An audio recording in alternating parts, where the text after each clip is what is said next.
This story is proudly sponsored by Antique1 Jewelries. What you are seeing are real pictures of their beautiful GL jewelries and classy ladies accessories. They sell earrings, bracelets, necklaces, chains, wristwatches, and clutch bags at reasonable prices. Wholesale is available, and they deliver nationwide. Visit Antique1 Jewelry at Banex Mall, Oniru, Lekki Phase 1, to order. Send a WhatsApp message to 0708115759 or 090749311212.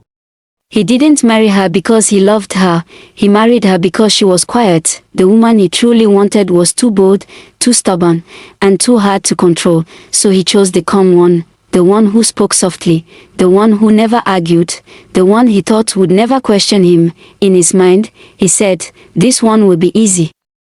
But what he didn't know was, stupidity does not have a look. He thought silence meant weakness, but he was wrong. After the wedding, everything changed. He came home late, he traveled with women, he shouted whenever she asked questions, he embarrassed her and made her feel small, but she never exposed him, she never went online to cry, she never told the whole family what she was going through, because she was trying to protect his name, trying to be the good wife, trying to keep the home together for the children. She still cooked for him, still taking care of his laundry, still took care of the house, still smiled in front of the children so they would not feel the pain, and while she was protecting his image, he was still seeing the woman he truly wanted, the bold one, the stubborn one, the one he claimed was too hard to control. She was protecting his image, while he was planning her pain. She started noticing everything, how he lied, how he smiled when certain calls entered, how he changed his password, how he traveled and came back with different stories, how he treated her well in public but made her feel invisible at home. He thought she was naive, he thought she was just a quiet wife, but she was watching, not because she wanted revenge, because something in her spirit kept telling her, this man is not just cheating. He is planning something. One morning, he was in a hurry. He told her to use his car to drop the children at school because her own car had a fault. She entered the car like every normal morning. The children were talking in the back seat. She adjusted the driver's seat, then something slipped from underneath.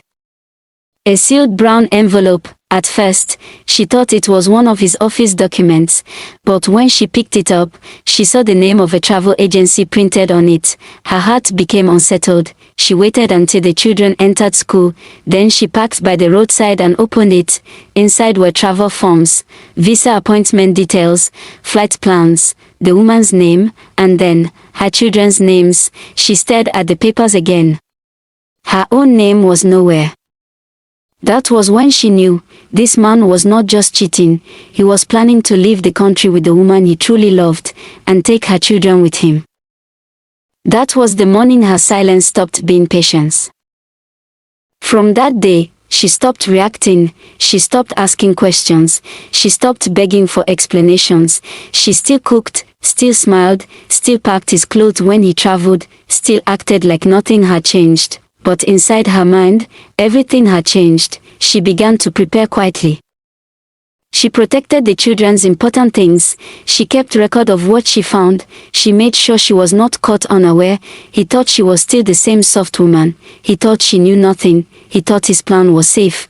But every day he moved closer to his own plan. She moved faster toward hers. One night, he came home late again. He expected food. He expected silence. He expected the woman who always stayed. He dropped his car key on the table and called her name. No answer. He entered the kitchen. No food waiting. He entered the bedroom. Her things were gone. He opened the wardrobe. Empty spaces. He rushed to the children's room. No school bags. No toys. No clothes. No children. For the first time, the house was quiet in a way that frightened him. Then he saw one envelope on the dining table. His name was written on it. He thought he was the one with the plan, until he saw the note. He opened the envelope with shaking hands. There were photocopies of the travel documents she found in his car, then pictures of him and the woman at a travel agency, pictures of them entering an embassy. His breathing changed. Then he saw the last paper, an account statement from their joint account. The balance was 0.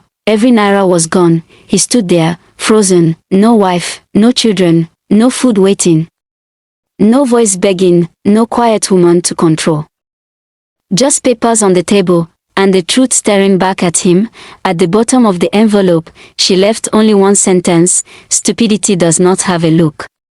He thought he was planning her future. But she had already rewritten her own.